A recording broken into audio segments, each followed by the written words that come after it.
Zen Yukimoto, and I am the fellowship leader for Happiness Fellowship in Torrance, California.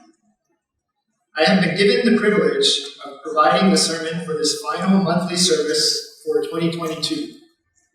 I thank Bishop Fukaya, Mrs. Fukaya, and all of you for giving me time during your busy schedules to share my thoughts about life and our journey as we try to move ever closer to the joyous life.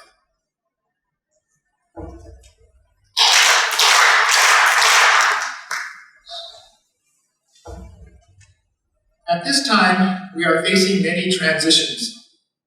We are ending the year of 2022 and advancing toward the new year of 2023. We have many native-born sons and daughters with energy and innovative ideas taking on responsibilities as leaders of our organization's future. There is hope and anticipation that one of the worst pandemics will soon fade away so that we can return to normal life. As I reflect on these transitions, I have been thinking about our current situation and our journey in pursuit of the joyous life.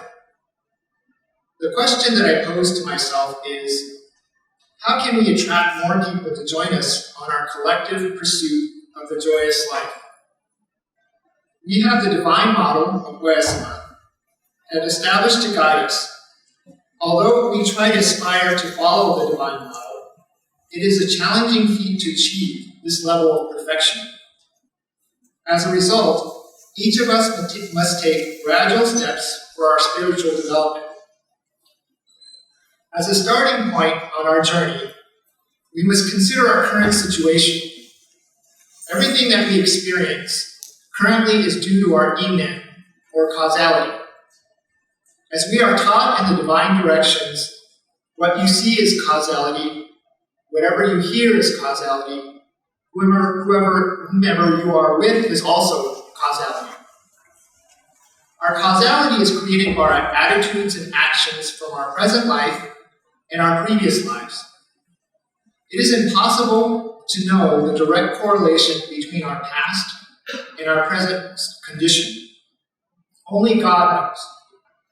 As a result of reflecting upon our current situation, we are to improve ourselves in attitude and spirit moving forward. With each event, good or bad, this approach pushes us closer to the joyous life. I would like to share a story which made an impact on me. I was reading the newspaper one morning last year when I came across a story about a couple that had celebrated their 50th wedding anniversary. The couple had planned for many months on the best way to celebrate their 50th wedding anniversary. They decided to take a cross-country train trip to experience America from the East Coast to the West Coast. This was their trip of a lifetime.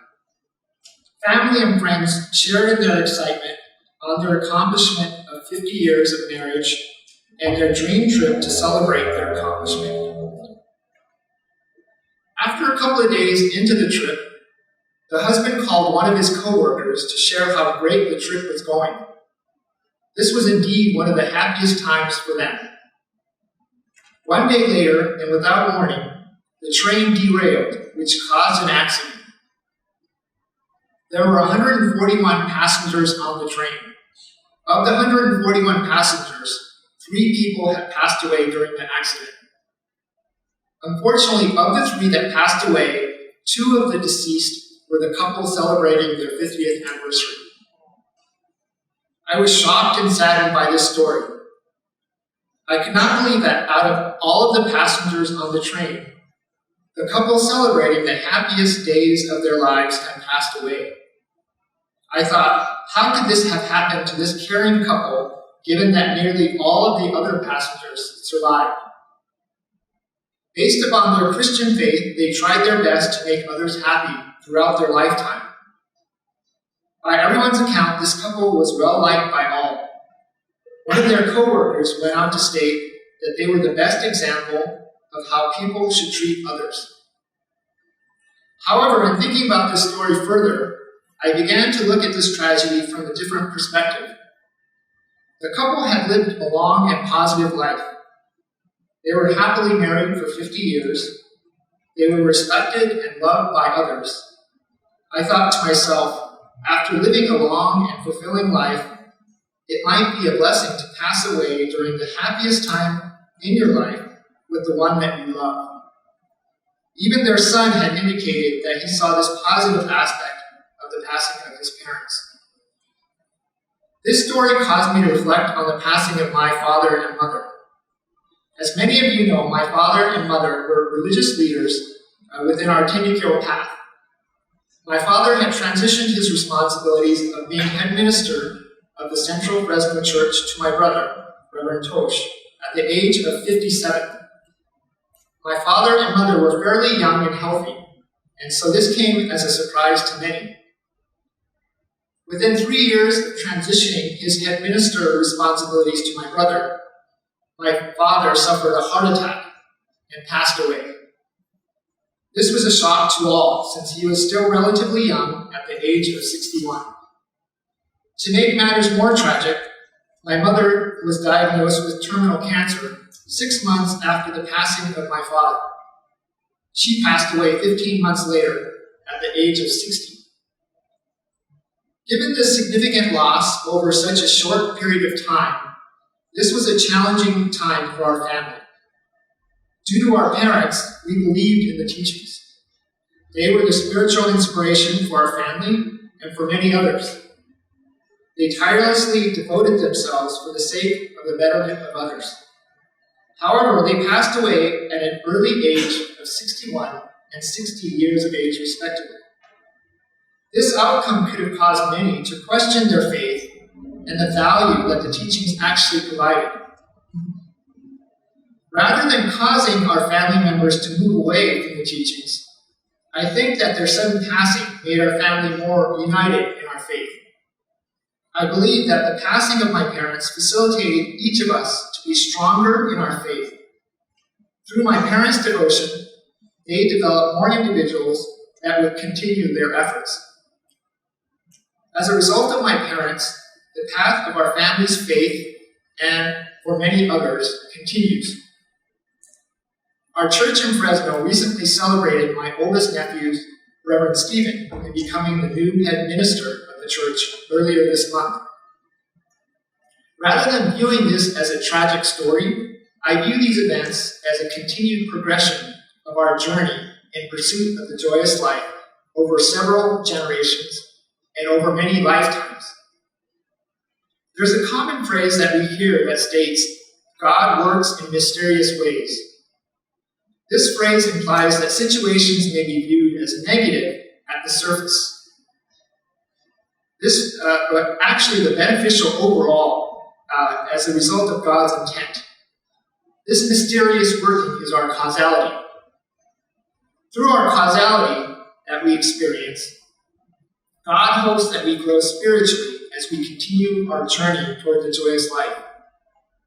As part of our journey, God wishes that we pull others onto our journey as we walk together toward the joyous life.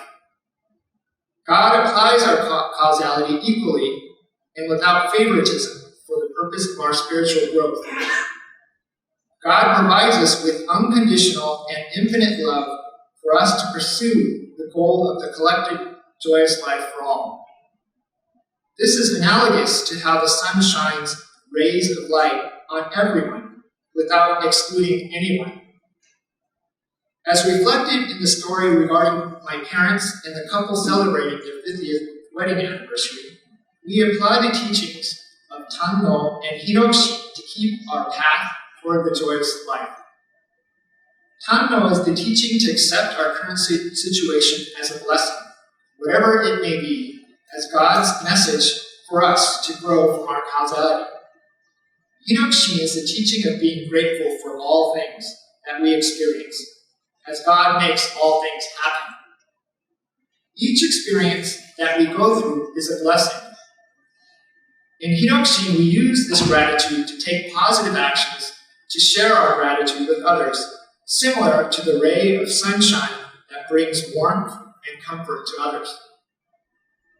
In the doctrine of Tenrikyo in Chapter 8 entitled, On the Way to the Final Goal, it is written, "When the mind of Tanno is settled and the body is spirited through the efforts of Hinokshin, in which greed is forgotten, there will emerge the virtue of true sincerity, a virtue which is most acceptable to God the Parent. Then our lives will overflow with clearness and brightness." This is the beauty and perfection of God's blessings and the teachings.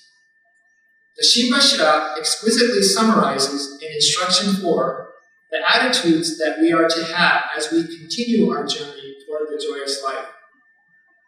The Shinbashira captures these attitudes in 3 sentences. When we drink water, it tastes of water. Buds sprout from knots. And through saving others, you will be saved. Our world currently faces numerous challenges. We have been impacted by the COVID pandemic, in which 6.6 million people have lost their lives worldwide. To put this number in perspective, this death toll is equal to the combined lives in Los Angeles and Chicago. We are also experiencing much unhappiness in our communities. This is resulting in an increasing number of people suffering from mental illness and increasing violence. For the people of this path, this period is an opportunity to impact many that are unhappy and suffering. During times of chaos, the opportunity is greatest to bring change. Each of us is given a special gift from God and Oya-sama to address these challenging times. The gift is the teachings for which I have been describing. With the knowledge of the teachings, we have the ability to help those that are in need. We have the ability to bring satisfaction to those who want more than they need. We have the ability to give hope and optimism to those who are suffering. We have the ability to give purpose to those that are lost and walking aimlessly. To make this change a reality, all that we need is to put in the effort to help those around us. God will make the rest occur. I would like to share another story from which I have learned. I was watching the sports channel, ESPN, about a month ago. There was an interview with a popular professional basketball player whose name is Kevin Love. They were interviewing Kevin Love based upon his charity work with those that have mental health challenges. Kevin Love had announced several years ago that he suffered from anxiety, which caused him to suffer panic attacks. His panic attacks became so severe that during basketball games, he had trouble breathing and his heartbeat beat rapidly for no apparent reason. This became so severe that he collapsed to the floor in the team's locker room during the game. He laid there with a helpless feeling. He thought that he was suffering a heart attack and he was going to die. During the interview, Kevin Love was describing his path to overcoming his mental illness. He made the following statement during the interview: "He saved me," in reference to another person that made a positive impact on him. Kevin Love was referring to another famous basketball player named DeMar DeRozan. This statement stood out for me. He said, "He saved me," in a matter-of-fact way, which made it absolute and without question. I thought to myself, what did DeMar DeRozan do to save Kevin Love? In answer to my question, DeMar DeRozan had written a magazine article about his struggles with mental health and his fight to overcome depression. After reading this article, DeMar's experiences opened Kevin Love's eyes and caused him to publicly announce his challenges with mental health. This allowed Kevin to open up and feel comfortable with his own issues. It made him realize that everyone has issues at various times in their lives, even larger-than-life athletes such as himself. This allowed Kevin to address his own mental health challenges and to create his own charity organization to help others. This was Kevin Love's salvation. My purpose for sharing this story is that each of us has the ability to save others through our daily interactions, just by our simple and everyday actions. We do not need to be extraordinary people to do extraordinary things to save others. In our daily lives, we come across hundreds of people during the week, thousands of people during the month, and tens of thousands during the year. In each interaction, we have the ability to be the ray of sunlight that brings warmth and comfort to those that we come across. Through God's support, we have the ability to make life-altering impact on others at any time, similar to DeMar DeRozan. By sharing the gift of the teachings through our attitudes and everyday actions, we have the ability to save people that we've come across in our lives journey, such as in the Kevin Love story. In my final story, there was a memorable experience that made an impact on me last year. I was watching the news, and the newscaster covered a story about a boy and a girl at a baseball game. This involved a game between the professional baseball teams of the Philadelphia Phillies and Chicago Cubs.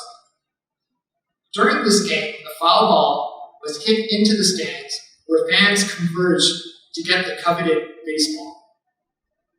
From the crowd, a 10-year-old boy emerged with the baseball in hand. As anyone that enjoys baseball knows, when people go to a baseball game, everyone wants to take home a baseball from the game. Successfully getting the baseball was a dream for the boy. The boy stood proudly, holding up the baseball for all to see. The crowd cheers for the boy. The boy is on top of the world as he smiles at the crowd, and the ball raised in enthusiasm. As he looks around, he notices a 7-year-old girl sitting 2 seats over. She is crying in her mother's arms. Apparently, this little girl also went after the baseball, but was unsuccessful. In an instant, the boy extends the baseball and gives the baseball to the little girl. The little girl's face turns from one that is crying to a huge smile. The little girl's mother, sad expression, turns into a huge smile, and she says, "Thank you," to the little boy. The boy smiles shyly at the little girl. The boy said in an interview after the game that giving the baseball to the little girl was the right thing to do.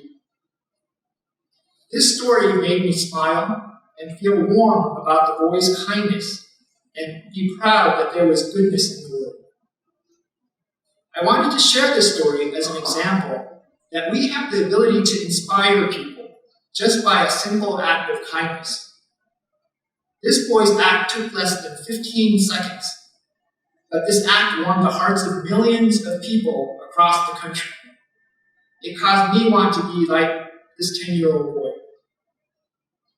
Each of us has the ability to inspire others to be better through our attitudes and our actions. We do not need to be extraordinary people to make an extraordinary impact on others. In our journey in life, we have many opportunities to inspire others to follow the path of the joyous life. In my church in Fresno, we have a scroll hanging on the wall with the calligraphy written by the third Shimbashina. It is written in Japanese, Suzuku Gari. In my interpretation, this statement means that it is the logical and the natural order for the teachings to be passed from one generation to the next and for many lifetimes. This implies the teachings are perfect and will continue over generations when we follow Oyasama's divine model. In the divine directions, it is written, "Unite your minds and construct a path of hope. You must reflect it to the world so that the world will be convinced that it is the true path to follow." During these times of transition and challenges, let us, believers of God's teachings, accept our causality with satisfaction, ingrain gratitude into our daily attitudes and behaviors, and inspire those around us to join us on our journey toward the joyous life. I thank you for listening to my thoughts as we walk this path of the joyous life. May you all be blessed with good health, embraced in warmth and comfort as we start the new year. Thank you.